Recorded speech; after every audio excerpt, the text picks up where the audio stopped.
Just in the interest of getting it all out on the table, I'll enumerate these 8 aspects of the social suite. So you already mentioned love for partners and offspring, and then mild hierarchy. But the other 6 are the capacity to have and recognize individual identity, friendship, social networks, cooperation, preference for one's own group, and then social learning and teaching.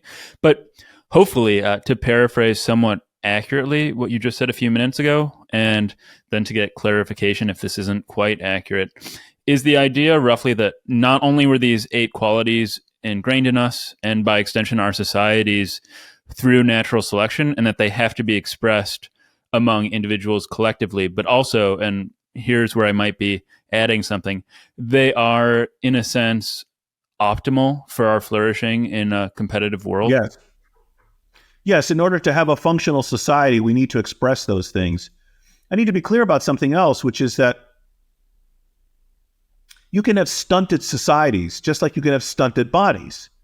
Your genes shape the kind of kidney and liver and pancreas you have, the kind of brain you have.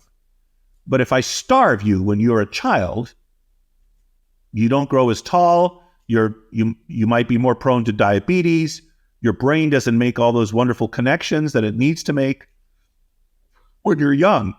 So you can have stunted bodies, but that doesn't mean that you weren't innately programmed to have kidneys that worked a particular way and a pancreas that works a particular way. You've just been redirected by the constraints of the environment. And the same can hold true for our societies. If you take a group of people and put them in an environment that's, let's say, has plentiful resources versus one that has scarce resources, you might find that the manifestations of the social suite are different. And one of the chapters of the book, I try to look for natural experiments of this. So I look at a whole variety of things, but one of the things I look is at shipwrecks. There were over 7,000 shipwrecks during the European period of exploration of the Earth between 1500 and 1900. And I found 20 examples of shipwrecks where at least 19 people had been isolated on their own with no contact with other humans for at least 2 months. And I tried to treat this as a natural experiment where, a group of people had been suddenly thrown together and left to their druthers to make a kind of society. What kind of society did they make? And how did the kind of society they made, what role did it play in their ability to survive? Now, there are many problems with this natural experiment, but it's entertaining to look at these stories, and they certainly serve a rhetorical purpose, but they also provide some instruction. And there are many other better experiments that are discussed in the book. But anyway, so the point is that we, in order to make a function, we are predestined to make a society with these features. And when we make societies with these features, we thrive. We do better than when we lack those features. Okay, so again, and it takes tremendous cultural pressure to stop them. So if you look at totalitarian states, many totalitarian states see the family and the love that might exist between. So, for example, just to step back, another set of things I look at is not just unintentional societies like shipwrecks, but intentional societies like communes. And for thousands of years, we have records of people saying, society's screwed up. We don't like X, Y, or Z quality of society. Let's go out and make a new society. So a group of people will go into a mountain or woods or something and try to make a new society. They've been doing this since Roman times. And I think, by the way, we're about to have another, in the United States, every generation or two, we have a peak in communes, communitarian movements. I think we're about to have another one actually in the United States right now, historically speaking. But for these types of communal movements, sex and intimacy between couples is a threat, whether you have a charismatic leader or not. Because what they want is the members of the group to have a primary fealty to the group or to the leader, not to subcomponents of the group, like to their partner. So paradoxically, one of the solutions to this challenge can go to either extreme. You have groups like the Shakers which say, okay, no sex. You can't have sex with each other. We're going to take that off the table. So you're really going to just feel no special devotion to another person. You're just going to feel devotion to the group. Or they go to the other extreme, say, okay, anyone can have sex with anyone else. We kind of have a free, everyone's an available partner. So no special partner on that extreme either. But those you see are cultural forces that are being applied to stop this innate desire to have an intimate, loving relationship with a particular person, with one person, let's say, or again, leaving aside, which is discussed in the book, polygamy. Friendship is the same. You can have a situation like the Stasi in East Germany. The Stasi, I think it's been now ascertained that they had like 50% of the members of that society were informants. So in that society, you couldn't trust anybody. You couldn't whisper to your friend, the kind of conversation we all have with our close friends where we're reveal private thoughts and information. You couldn't say to your friend, my God, this government is really screwed up. Because the person you're speaking to might be a secret informant and rat you out and you would go to prison. So, it broke the application of the secret police was, broke or cleaved or constrained this very natural tendency to have friendships. But only for so long, right? I mean, a tremendous cultural force was applied and it only succeeded for so long before, we went back to our innate desire to have friendships. Which, by the way, I mean, you can also make the argument that certain political rights, and I don't make this argument in the book because my book is not about historical forces, but I do argue that political arrangements and cultural attributes that try to suppress these natural proclivities are doomed to fail. And I mentioned the Stasi just now, and conversely, there are political arrangements that try to work with rather than against the social suite. So societies, for example, that preserve the freedom of association, or even the freedom of speech, can be seen as a kind of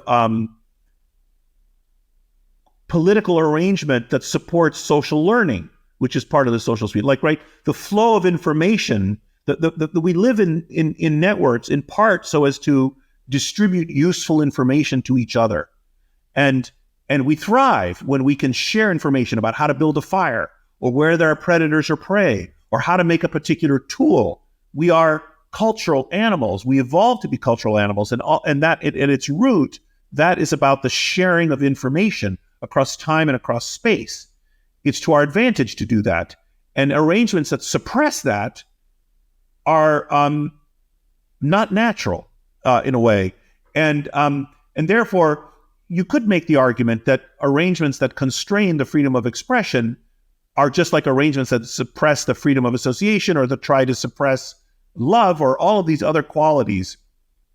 They are fundamentally not in keeping with the social suite, and therefore I would argue unlikely to succeed or unlikely to lead to a thriving society. But these are things I'm talking, I mean, I kind of allude to some of this and talk about it briefly, but that's not the main, the book is not a political project. It's not trying to say, here's a cookbook for how to build a good society. That's not what I'm interested in. Yeah, dwelling for a moment on this picture of stunted societies, in a nutshell, the claim is that on an evolutionary basis, forms of society that deviate considerably from these universals would be inherently unstable or unfavorable. And it's interesting that, like you said, this isn't supposed to be a cookbook. It's interesting, or at least a major upshot, that a normative claim arises from the descriptive work here, which at least facially goes against that adage that you can't derive an ought from an is. Well, here I make use of Philippa Foot, right? In the moral psychology of the late 20th century. And, her famous essay, right? The one on, I'm blocking on the title right now, but the first sentence is a magnificent first sentence, which is, in moral philosophy, I think it is helpful to think about plants, she says. What a magnificent sentence for a short essay. And her argument is that, after the Second World War and the horrors of the Nazis, it really threw moral philosophy into a tizzy, because how could we understand that there's any kind of objective morality, or how could we explain the existence of such evil? This was a real problem for the moral philosophers. And so there was a lot of ferment. I'm sure you know this better than I do. I just sort of dipped into that literature. But there was a set of ideas about the philosophy of morality. And in that stream, Philippa Foot argues that you can make an argument that something is good when where do you find like a fundamental objective basis for making a moral claim? Like how do you reach a kind of solid foundation to say, well, this is good and this is bad? Well, is it not all just arbitrary? Maybe we define the Nazis as bad, but from their perspective, they were good. Who are we to say what's right or wrong, right? So they're slipping around in this mess. And then they begin to try to look for, the moral philosophers try to look for, please correct me because you may know this much better than me. They try to find, well, what is a sound foundation? And Philippa Foot argues that we can say that something is good when it's in keeping with its nature. So, for example, the purpose of a clock is to tell time. Therefore, a good clock tells time correctly, and a bad clock does not. And with plants, the purpose of the roots is to nourish the plant. So we can say you have good roots or bad roots, you see? So this is her solution, which I kind of embrace, to say that we can say that a society, that these qualities are good insofar as they are crucial to having a functional society, right? In order for a society to be a society, it must have these qualities. Anyway, that's the sketch of the argument, which is towards the end of the book. I don't know whether you find it satisfying or not, or it still leaves you wanting. So metaethics is, that's what the discipline would be called in philosophy, is a bit outside of my ken, but I'm, at least at this point, not a moral realist, so I don't believe that there are moral facts. I think these things are sort of constructed based on our intuitions, but there's nothing objective about them in the way that facts about physics might be objective. Would you be willing to say that a predator has sharp teeth or dull teeth? I think I would be willing to say that, at least. And would you be willing to say that the sharp teeth are better for, you've observed that the sharp teeth are better for hunting prey than the dull teeth? Yes. Well, it's in that vein that I would say that love is better than hate. I'm totally willing to admit that. Absolutely. So that's taking sort of a pragmatic attitude to things. Yes, I would acknowledge that it's that the foundation that we're resting on is a kind of functionalist one, right? We come to say, well, let's stipulate that we need to tell time. Let's stipulate that clocks exist. Now, having made those stipulations, can we define a good clock and a bad clock? So yes, I acknowledge that there might be other predicates to where we find ourselves.